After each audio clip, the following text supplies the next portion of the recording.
최대 깊이 800m의 동굴 속 이 남자들은 지금 아주 복잡한 한복판에 끼어있다.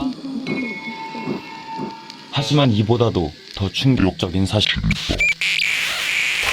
앞으로 두 사람이 이 동굴에서 보내야 할 남은 시간이 240시간이다.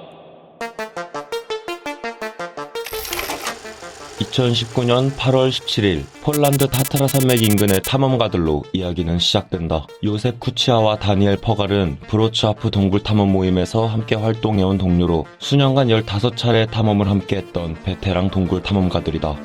사실 요셉의 본업은 개발자이다. 그는 소프트웨어를 연구하며 해외에서 유명한 프로젝트 개발에 몰두했다. 주변에서도 그를 조용하고 성실한 사람이라 평했다. 하지만 그는 가끔 컴퓨터 앞에서의 빡빡한 일상을 벗어나 여러 동굴 탐험에서 자유로운 열정을 쏟았다. 그리고 다니엘은 동굴 탐험에 대한 순수한 애정을 지닌 전문 탐험가였다. 그는 코카서스의 세계 최중심부 동굴부터 웨일스의 복잡한 동굴 시스템까지 국제적으로 인정받는 탐험 경력을 쌓아온 베테랑이다. 이번 프로젝트는 스니에 진화 동굴에 미기후 측정 장비를 설치하는 중요한 탐사였다. 이 장비는 온도나 습도, 기압 등 다양한 기상 요소를 측정하는 고성능의 첨단 기구이다. 그리고 이 임무가 오늘의 주인공 요셉과 다니엘에게 주어졌다.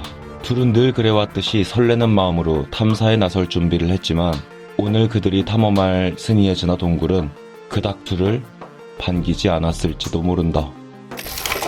스니에 진화는 탐험가들 사이에서도 고난이도의 동굴로 유명하다. 전장 24km, 최대 깊이 800m에 달하는 폴란드 최대 규모로 수백만 년 동안 석회암이 쌓여 형성된 자연 동굴이다. 동굴의 내부 구조는 좁은 협로가 끝없이 반복되며 수직과 수평이 복합적으로 얽혀 마치 3차원의 미로 같은 모습이었다. 특히 요셉과 다니엘이 장비를 설치해야 할 목표 지점까지 가기 위해서는 폭 50cm 정도의 통로를 지나쳐 가야 했는데 성인 남성이 지나가기에는 너무나도 좁은 틈이다. 거기다 두꺼운 안반이 모든 전파를 차단해 지상과의 소통은 아주 열악한 상황이었다. 하지만 두 사람이 속한 탐험 모임에서는 이번 프로젝트에 큰 기대를 걸고 있었다. 장비를 성공적으로 목표 지점에 설치하기만 하면 그로부터 얻을 수 있는 데이터는 모든 탐험가들에게 남을 것이다. 두 사람은 동굴 입구에서 최종적으로 장비를 꼼꼼하게 점검한다. 당일 탐사 내용과 동굴 내부 상황, 그 모든 것을 완벽하게 계획했다. 그리고 동굴 내부로 한 명씩 들어간다. 하지만 아마 비가 오는 것은 계획하지 않았던 것 같다. 요셉과 다니엘은 지하 500m까지 하강해 목표 지점에 도착한다. 장비 설치도 이미 여러 번 연습해봤기에 빠르게 끝낼 수 있었다. 온몸이 진흙투성이었지만 탐사 목표를 성공적으로 달성한 것에 대해 큰 만족감을 느낀다. 그리고 언제나 그래왔듯 탐사본부에 설치 완료라는 간결한 메시지를 전송했다. 둘은 본부와 연락이 닿는 즉시 철수하기로 하며 잠깐 앉아 휴식을 취하기로 한다. 현재까지는 아무 문제 없이 모든 것이 순조롭다. 그렇게 얼마나 시간이 지났을까 몸의 열이 너무 많이 식었다는 것을 깨달을 무렵 슬슬 걱정이 되기 시작한다. 계획대로라면 적어도 오후 7시에는 동굴에서 나와야 했으나 시계는 이미 8시가 넘어 있다. 이상했다. 아직까지도 본부에서는 연락이 없다. 지금까지 수많은 동굴을 다녔지만 단 한 번도 이런 상황은 겪어본 적이 없다. 결국 둘은 본부에 연락 없이 임의로 철수하기로 결정한다. 목표 지점으로 들어올 때 통과했던 폭 50cm의 통로 안으로 다시 들어가야 한다. 축축한 진흙에 온몸이 젖어 움직이기가 어렵다. 오랜 시간 휴식으로 인해 몸도 많이 무거운 상태였다. 그러던 순간 갑자기 먼저 좁은 틈을 내려가던 다니엘이 패닉에 빠져 몸부림친다. 요셉은 다니엘을 진정시키고자 그를 내려다봤고 왜 그토록 겁에 질려 있었는지 한눈에 알 수 있었다. 두 사람이 나갈 수 있는 유일한 출구에서 물이 차오르고 있다. 영문 모를 일이다. 이 길은 분명히 아까 두 사람이 기어 들어갔던 통로다. 도대체 왜 물이 차올랐으며 왜 출구가 막혀 있는가? 사실 두 사람이 동굴로 들어간 후 짙은 구름이 몰려들었다. 아까 내리기 시작했던 얇은 빗방울은 마침내 국지성 폭우가 되었고 두 사람이 탐험 중인 스니에 진화 인근을 강타했다. 그리고 빗물은 동굴의 벽과 바닥을 타고 두 사람이 있는 곳까지 흘러들어왔다. 통로가 너무 좁은 탓에 물은 너무 빨리, 너무 많이 차오른다. 하지만 둘은 어디까지 물이 차 있을지 모를 저 좁은 틈으로 잠수하는 건 너무 위험하다 판단했고 다시 위로 돌아가기로 한다. 다니엘은 통로에서 빠져나가려 안간힘을 써본다. 얼음장 같은 물에 손발의 감각이 무뎌졌으나 돌과 진흙을 긁으며 손톱이 뜯겨나가는 모습에 더더욱 심한 패닉이 찾아왔다. 그리고 살고 싶은 몸부림에 버둥거리다 결국 몸이 끼어버린다. 자, 이 상황에 놓인 요셉에게는 두 개의 선택지뿐입니다. 1번, 패닉에 빠진 다니엘을 진정시키고 함께 좁은 통로를 탈출한다. 2번, 일단 올라가서 나의 안전을 확보한 후 다니엘을 당겨 구출한다. 네, 고민의 여지가 없습니다. 요셉은 다시 동굴 안쪽으로 어렵사리 기어 올라간다. 쏟아져 내리는 진흙이 계속해서 그를 빨아들였지만 가까스로 올라가는데 성공했다. 그리고 출구 사이에 끼어있는 다니엘을 힘껏 당겨본다. 조금씩 끼었던 몸이 빠져나오기 시작하자 다시 한번 남은 힘을 긁어모아 그를 끌어당긴다. 역시 2번을 고르길 잘했다. 일단 두 명 모두 좁은 틈에서 빠져나오는데 성공하긴 했지만 얼음장 같은 흙탕물에 빠졌던 다니엘은 극심한 저체온증과 패닉 상태이다. 그의 의식이 흐려지고 근육 경직이 시작되는 것을 한눈에 확인할 수 있었다. 가져온 음식과 물도 제한적이었지만 무엇보다 추위가 가장 큰 적이었다. 본부도 연락을 받지 않는다. 아무래도 완전히 고립된 것 같다. 두 사람 모두 심각한 저체온증에 잠이 쏟아지기 시작한다. 하지만 지금 여기서 잠드는 순간 다시 깨어날 수 없다는 사실을 알고 있기에 밀려오는 피곤에도 불구하고 억지로 대화를 이어나가려 노력해본다.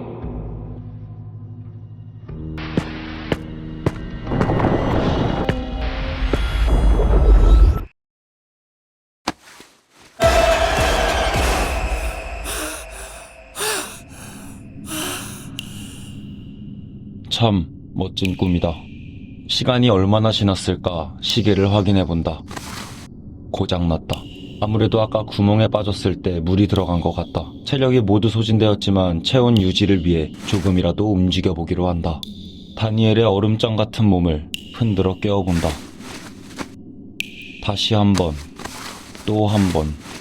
그렇게 수십 번을 흔들어 봤지만 그는 아주 깊은 잠에 들어있는 것 같다. 다니엘은 극심한 저체온증으로 사망했다. 결국 요셉은 직접 탈출구를 찾아보기로 한다. 살아남기 위해서는 할 수 없이 차갑게 식은 다니엘을 두고 한 발 한 발 내딛는다. 언제 출구가 나올까 알 수 없다. 구조대가 우리를 찾고 있는가 역시 알 수 없다. 그저 축축한 벽을 따라 걷고 또 걸어본다. 한숨 푹 자고 일어나면 아픈 몸이 멀쩡해질 것 같은 기분이 든다. 쏟아지는 잠을 더는 참을 수 없었다.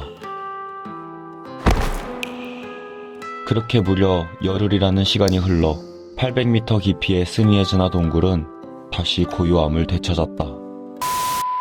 그럼 슬슬 여기서 우리는 의문을 가진다. 도대체 동굴 밖에서는 무슨 일이 일어나고 있으며 이들이 실종된 열흘 동안 본부에서는 도대체 무엇을 하고 있었는가? 본부에선 이미 이 긴박한 상황을 알고 있었다. 아니 어쩌면 두 명의 탐험가가 위험에 빠지기 전부터 이 상황을 예견하고 있었을지도 모른다. 탐사팀이 장비 설치를 마치고 메시지를 전송할 당시 본부는 타트라 산맥의 갑작스런 폭우 소식을 접했다. 그리고 두 탐험가에게 지금 당장 탐사를 중지하고 철수하라 연락한다. 오후 8시, 9시, 10시 계속해서 연락을 시도했지만 아무런 응답이 없었다. 두꺼운 안방과 악천후 때문에 양쪽의 통신 모두가 끊어진 상황이었다. 본부는 상황의 위험성을 즉시 인지하고 폴란드 산악구조대에 긴급 신고를 접수했다. 하지만 이미 밤이 너무 늦었고 폭우가 계속되고 있어 당일 구조 작업을 시작하기는 불가능한 상황이었다. 그렇게 하루를 지새우고 다음날 오전 10시부터 본격적인 구조 작업에 돌입했지만 동굴 내 침수와 붕괴 조짐으로 인해 쉽사리 진입할 수 없었다. 그렇게 당국은 군부대와 동굴 분야 전문가들까지 동원하는 대규모 구조 작업을 진행했으나 그들은 아무 성과도 얻지 못했다. 결국 열흘이라는 총합 240시간의 필사적인 구조 작업 끝에 차갑게 얼어붙은 다니엘을 발견한다. 그리고 얼마 떨어지지 않은 곳에서 요셉도 숨진 채로 발견됐다. 요셉의 부검 결과 사인은 저체온증으로 확인됐으며 그가 발견되기 바로 전날인 9일째쯤 사망한 것으로 추정된다. 2025년 현재까지도 스니에즈나에는 매년 2만 명 이상의 탐험가들이 방문하며 900명 이상의 실종 신고가 접수된다. 그리고 그 900명 중에서도 요셉과 다니엘처럼 살아 돌아오지 못하는 탐험가의 수는